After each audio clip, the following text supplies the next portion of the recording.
Sekarang babul tentang keistimewaan orang-orang yang melakukan atau terbiasa mengumandangkan azan.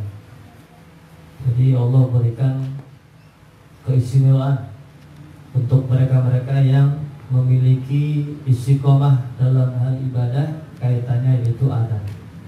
Jadi azan ini jangan dianggap sepele, azan ini jangan dianggap remeh, azan ini jangan dianggap biasa saja. Diterangkan ada beberapa kelebihan tentang orang-orang yang azan. Azan ini pahalanya sangat besar bagi muadzin. Ada satu riwayat dikatakan oleh Nabi Muhammad SAW, "Lau ya'lamun nas ma fin nida", bahwasanya seandainya orang-orang mengetahui pahala yang terkandung pada azan, ya, pada shaf pertama, shaf ula, thumma lam yajidu illa ayyastahimu alaihi la satahmu. Kemudian mereka tidak mungkin mendapatkannya kecuali dengan cara mengadakan undian atasnya, niscaya mereka akan melakukan undian.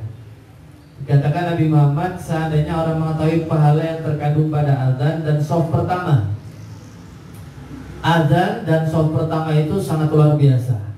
Ketika mereka mengetahui hebatnya kemuliaan, pahalanya, kebaikan yang Allah berikan kepada mereka yang azan atau di shaf pertama, maka orang akan, kalau bahasa Tegal itu jadi diundi.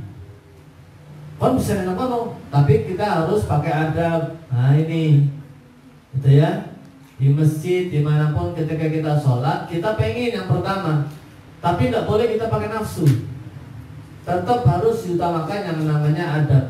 Al-adab qabla ilmu. Adab itu lebih diutamakan daripada ilmu.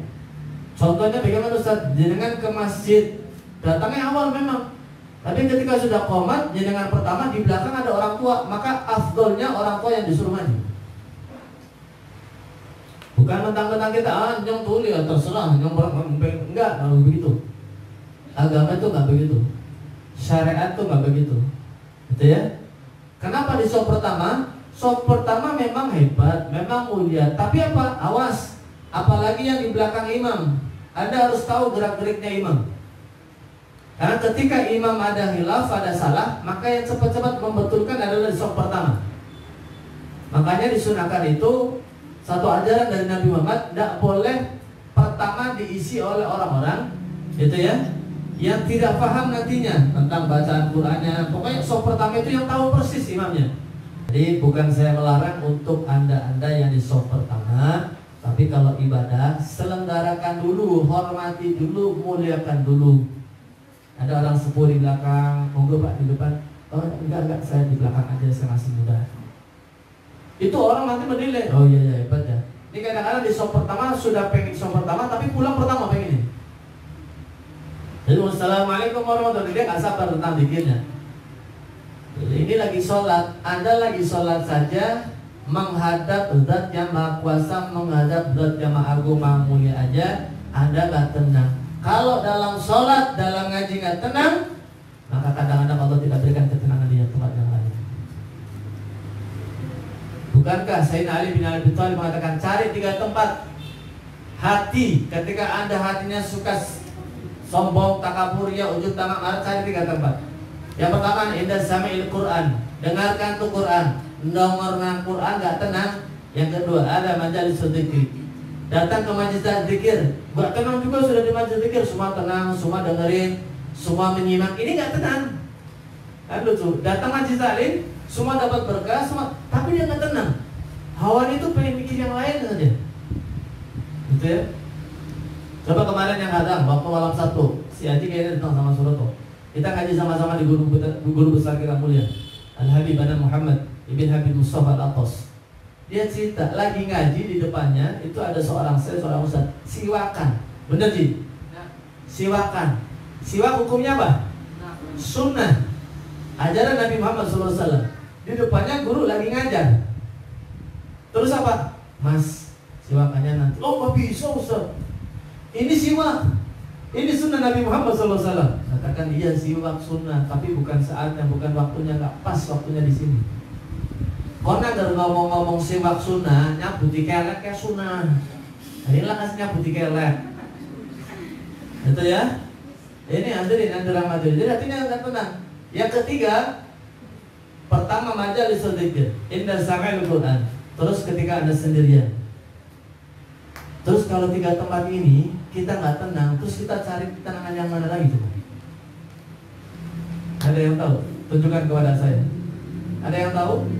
Tidak ada, hadirin.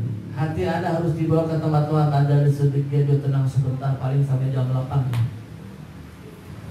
Sholat tenang dulu sebentar, nanti kita bahas masalah sholat setelah adzan. Gitu ya. Jadi intinya saya nggak melarang buat mereka-mereka yang mau di sholat pertama nggak melarang, gitu ya. Cuman yang sholat pertama sebaiknya ketika Anda melihat kanan kiri, kecuali nggak ada, gitu ya. Contoh duhur asar biasanya kan jarang orang. Terus ada sholat pertama, nyorek apa? Siapa bilang sholat keloro? Lah sing sholat pertama belakang, sholat keloro. Ini yang saya tekankan itu ketika sholat maghrib mungkin atau sholat subuh mungkin, gitu ya. Di zaman banyak orang, orang sepuh, selenggarakan dulu pertama. Anda dapat ganjaran, Anda dapat pahala. Nah ini soalnya selalu kalau Anda beribadah sama Allah semua gampang. Zikir, munajat, doa semua gampang. Jangan mau puasa, gampang, puasa bisa semuanya. Zikir bisa semuanya. Ngaji bisa semuanya. Kalau hubungan sama Allah semua bisa, tapi hubungan sama manusia harusnya ketika kita baik sama Allah, baik juga sama manusia. Peduli juga sama manusia. Hormat juga sama manusia. Muliakan juga manusia. Saya ajarkan ketika saya umrah bawa beberapa orang ziarah ke makam Nabi Muhammad. Pesannya cuma satu, tolong ketika ke makam Nabi Muhammad jaga akhlaknya. Ketika ada seseorang yang merebut, kamu senyum saja. Bahkan ketika tidak ada seseorang yang mau duduk doa, itu kamu langsung aja. Itu satu tentang kemuliaan adzan. Yang kedua, setiap makhluk dan benda yang mendengarkan adzan akan menjadi saksi bagi muadzin. Ya Allah, subhanallah. Semua makhluk la yasma'u sautahu jin wala ins ya, wala hajar wala syajar illa syahidalah. Itu kata Nabi Muhammad. Tidaklah adzan didengar oleh jin, manusia, batu, pohon, kecuali mereka akan bersaksi untuknya. Semua bersaksi, si fulan pernah adzan, kami saksinya ya Allah. Dari bangsa jin, dari bangsa tumbuh-tumbuhan, gitu ya, manusia, batu, pohon, kecuali mereka akan bersaksi untuknya. Itu yang kedua.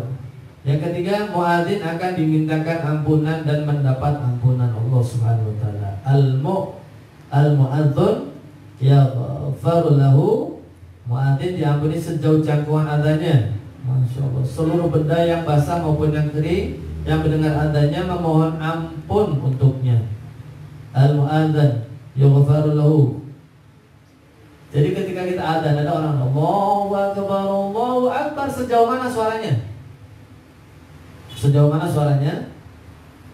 Muadzin diampuni sejauh jangkauan adanya. Seluruh benda yang basah maupun yang kering mendengar adanya memohon ampun untuknya. Muadzin akan mendapat pahala seperti pahala orang-orang yang sholat bersamanya. Walahu matlu ajru min shalah. Muadzin mendapatkan pahala seperti pahala orang yang sholat bersamanya. Muadzin adalah orang yang dipercaya. Masya Allah ya.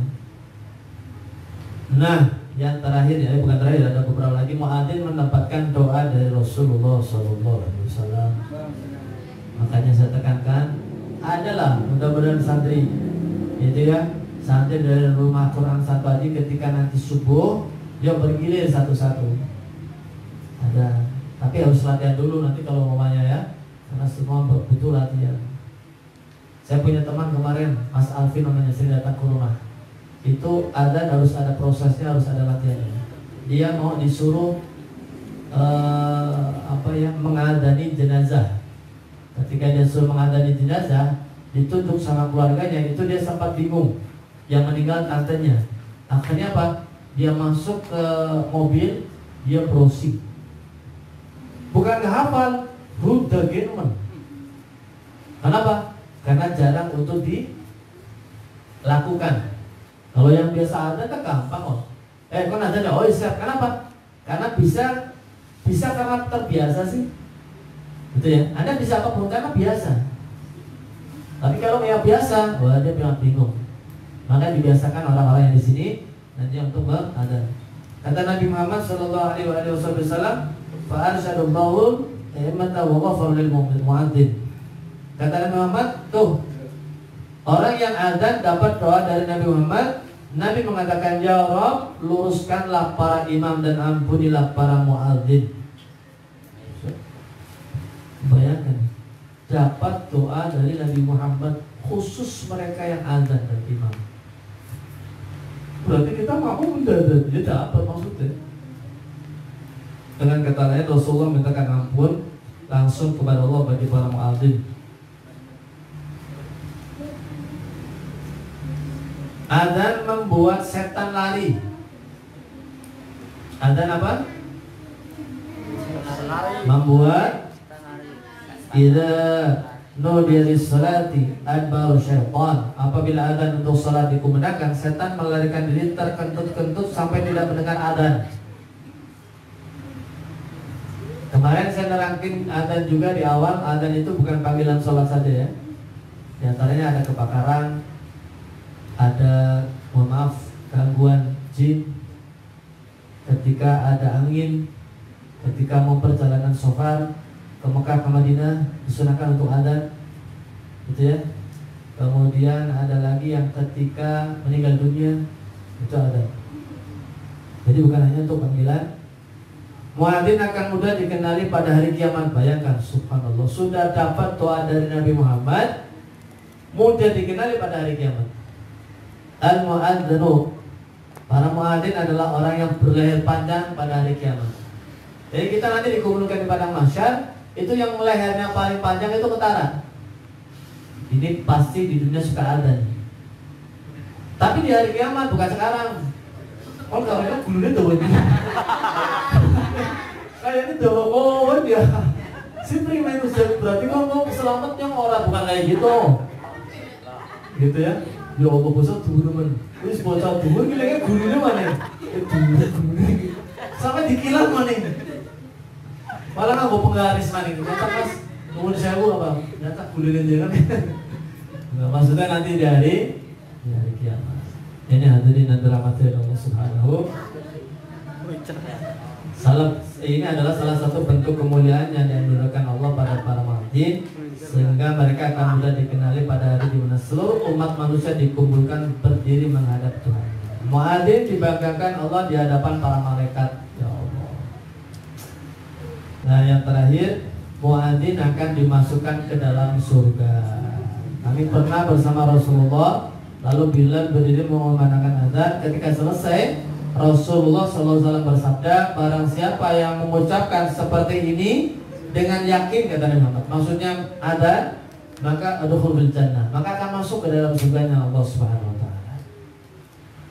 Itulah beberapa tentang kemuliaan azan.